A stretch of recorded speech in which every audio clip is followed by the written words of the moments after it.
The observation deck hummed with the quiet pulse of the starship's engines, a rhythmic heartbeat that echoed through the crystalline walls.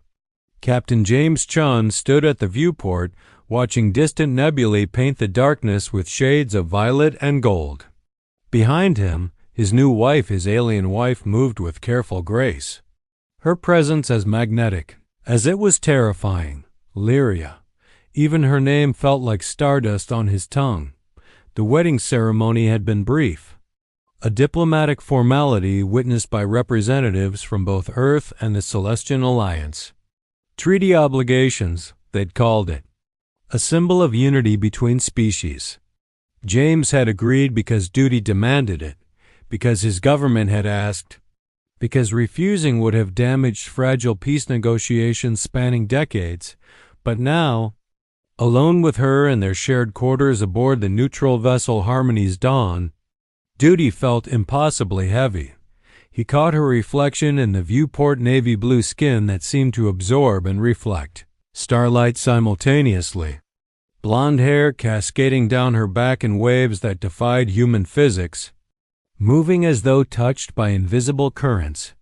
Her eyes, luminous gold with vertical pupils, watched him with an expression he couldn't decipher. "The view is beautiful," she said softly, her accent lilting, musical. Celestian vocal cords produced sounds human throats struggled to mimic, making every word she spoke sound like a carefully composed melody.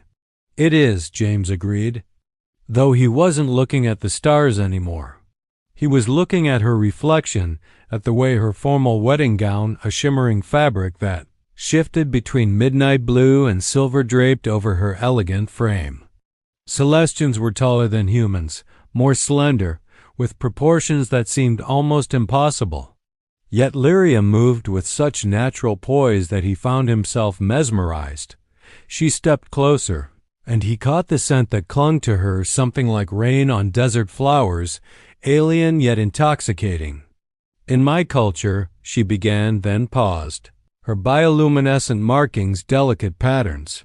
Along her collarbones and forearms flickering with what he'd learned was nervousness. "On the wedding night, there is a tradition." James turned to face her, maintaining what he hoped was a respectful distance. "I know very little about Celestian customs," he admitted. "I'm sorry if I've done something wrong." Her golden eyes widened slightly.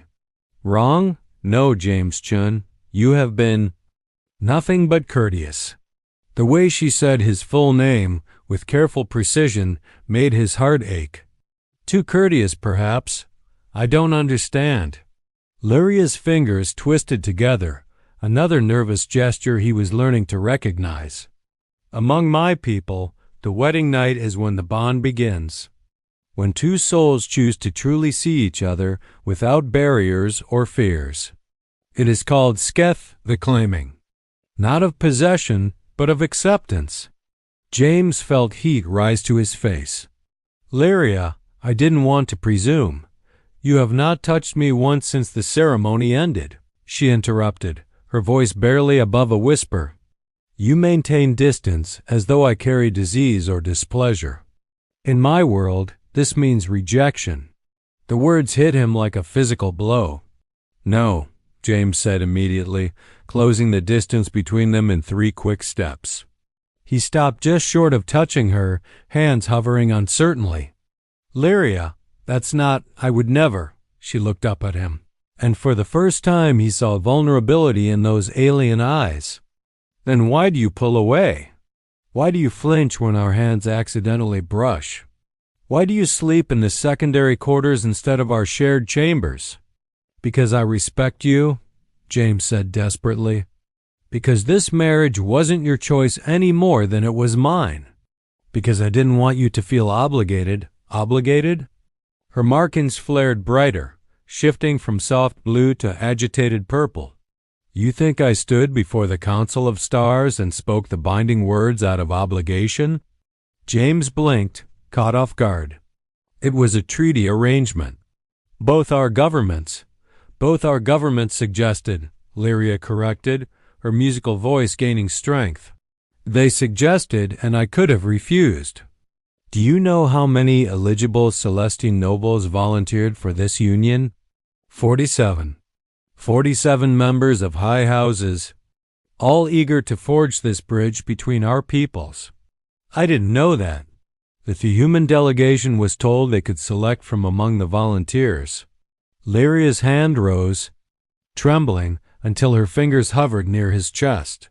But I spoke to the council privately. I told them I wanted to meet the human chosen for this honor. They showed me your file, your photograph, your service record. I watched recordings of your speeches about peaceful cooperation. I read about how you saved Celestian refugees during the border incident, risking court-martial to do what was right. James's breath caught. You chose me? I claimed you before we ever met, she whispered. In my heart, I said this one.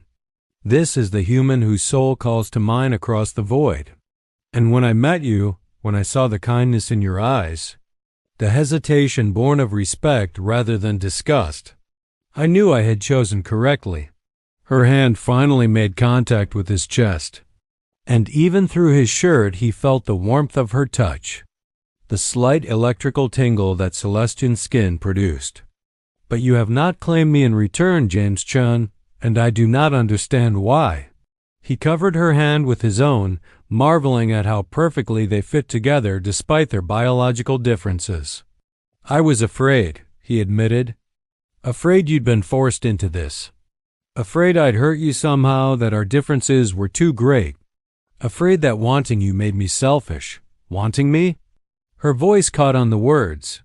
From the moment I saw you, James confessed, the truth spilling out like water through a broken dam.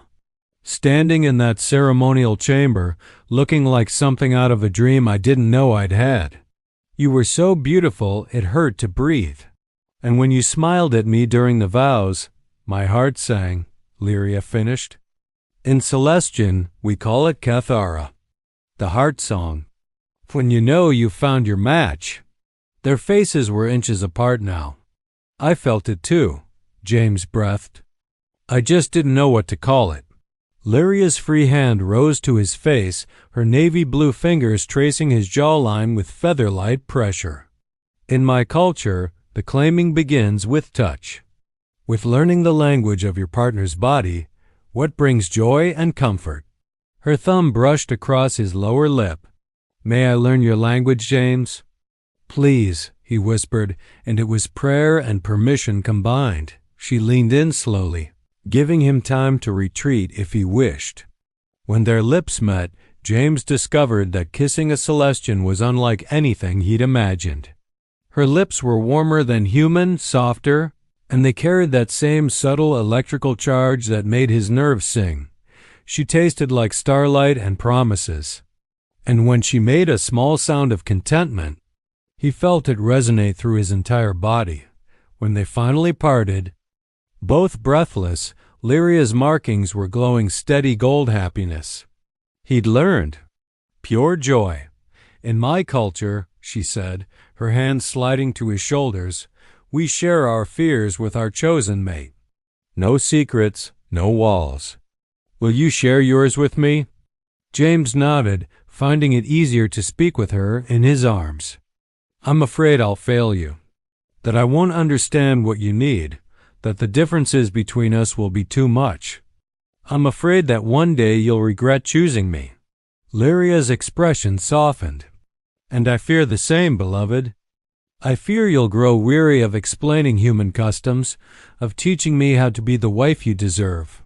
I fear my appearance unsettles you, that despite your kindness, some part of you wishes I looked more like your own kind. Never, James said fiercely, pulling her closer. You're perfect exactly as you are. These, he traced the luminescent patterns on her collarbone, making her shiver, are the most beautiful things I've ever seen. And this, his fingers ghosted through her blonde hair, which moved against his touch like living silk, is like holding pieces of a dream. She pressed her forehead to his, a Celestian gesture of deep intimacy. Then we are foolish together, you and I fearing rejection from the one person in all the universe who chose us freely. Foolish together, James agreed. I like the sound of that. Lyria pulled back slightly, her hands moving to the fastenings of her wedding gown. There is more to the claiming ceremony, she said, her voice steady despite the nervous flutter of her markings. If you are willing, if you truly choose me. James caught her hands gently. I am willing. I do choose you. But Lyria, I need you to know I've never been with anyone not human. I don't want to hurt you or do something wrong. Her laugh was like wind chimes in starlight. And I have never been with a human. We will learn together, yes? That is what makes this sacred, the choosing to be vulnerable, to explore, to trust. Together, James echoed and helped her with the fastenings. The wedding gown fell away like water, revealing the full magnificence of Lyria's form. Her navy blue skin seemed to hold depths like the ocean at twilight, and the bioluminescent patterns he'd seen on her collarbone and arms extended across her entire body in intricate swirling designs. They pulsed gently with her heartbeat, casting soft light through the dimmed quarters. You're staring, she said softly. But there was no reproach in her voice, only curiosity. I'm memorizing, James corrected, his own hands moving to remove his formal jacket. Every detail, every mark, every shade of blue. You're a work of art, Lyria. She helped him with his clothing, her longer fingers making quick work of human fastenings. When they stood before each other without barriers, she traced the differences between them with wondering touches, his shorter stature, his paler skin, the hair on his chest that Celestian males didn't possess. So different, she murmured. Yet my hands fit yours perfectly. She demonstrated, lacing their fingers together. And when I stand like this, she adjusted their position. I can rest my head here. She tucked herself against his shoulder, fitting against him as though they'd been designed for this exact embrace. James wrapped his arms around her, feeling the warmth of her skin, the subtle electrical pulses that seemed to synchronize with his own heartbeat. How does the ceremony proceed? He asked softly. We move to the Kethchul. She gestured toward their sleeping chamber. And there, we complete the claiming through physical union. But it is not just joining of bodies for Celestians, it is a joining of minds as well. When we are connected, I will be able to feel your emotions and you mine. It creates a permanent bond, faint but enduring. James pulled back enough to see her face. Permanent? A thread between hearts, Lyria explained. Even across vast distances, we will sense each other's strongest feelings. Joy, fear, pain, love. It is why the claiming is sacred, why we only do this with our chosen mate. It cannot be undone. And you want this? With me? Her golden eyes held his steadily. I have wanted nothing more since the moment I first saw your image. But James, you must be certain. This will change you, change us both. There is no returning to what we were before. James thought of his life before this moment, the loneliness of command, the emptiness of his quarters, the hollow feeling that had followed him through years of service. He thought of the genuine warmth in Lyria's eyes, the courage it had taken for her to speak her fears, the beauty of her vulnerability. I'm certain, he said firmly. The sleeping chamber was designed for Celestian anatomy, a platform that adjusted to body temperature and weight, surrounded by softly glowing panels that mimicked their homeworld's bioluminescent forests. As James and Lyria moved to the platform together, those panels seemed to respond to their presence, brightening and dimming in gentle rhythms. Lie with me, Lyria whispered, guiding him down. She moved over him with fluid grace, her blonde hair cascading around them like a curtain of silk and starlight. In Celestian claiming, we face each other. Eye to eye, heart to heart. No position of dominance, only equality and trust. James reached up to cup her face, his thumb stroking across her navy blue cheek. I trust you, Lyria, completely. She leaned into his touch, her markings flaring bright gold. And I trust you, my chosen one. Her body aligned with his, and there was a moment of hesitation, of final acknowledgement of the threshold they were about to cross. Then she kissed him, deep and claiming, and their bodies joined with surprising ease. James gasped at the sensation, not just the physical pleasure, though that was intense, but the sudden rush of feeling that wasn't his own. Lyria's joy flooded through him, her relief, her love, her bone-deep contentment at finally being accepted, chosen, claimed. I feel you, he managed, his hands gripping her waist. Lyria, I can feel your heart. And I yours, she breathed, beginning to move. Your fear is gone. You're only filled with ... with wonder, with joy, with oh. Her words dissolved into a musical sound of pleasure as they found their rhythm together. The bond between them strengthened with each moment, each touch, each whispered word of affection. James discovered he could sense what pleased her, what made her markings flare brighter, what drew those beautiful sounds from her throat. And she seemed equally attuned to him, adjusting her movements, her pressure, her pace to match his unspoken needs. I claim you, Lyria gasped suddenly, the formal words of her people. James Chun of Earth, I claim your heart, your soul, your future. I bind myself to you across time and stars. Do you accept? I accept, James said without hesitation. And I claim you, Lyria of the Celestian Alliance. I choose you, freely and completely. I bind myself to you, now and always.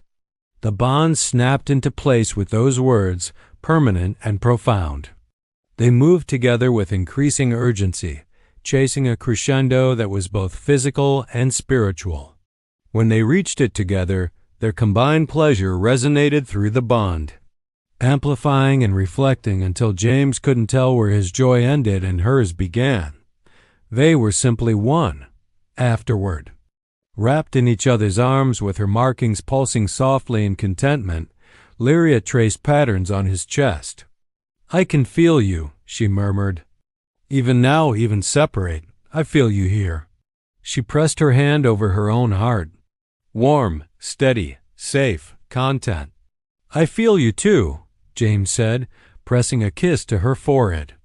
Like a song I've always known but never heard until now. She snuggled closer, her longer limbs tangling comfortably with his. We have claimed each other now. You are mine, and I am yours. Two worlds becoming one. James looked up at the softly glowing panels, at the stars visible through the observation port, at the navy blue beauty in his arms. I wouldn't have it any other way. Neither would I, beloved, Lyria whispered. Neither would I. And as they drifted toward sleep, the bond between them hummed with contentment, a human and an alien, a captain and a noble. Two souls who had reached across the vast darkness of space and found each other. The claiming was complete.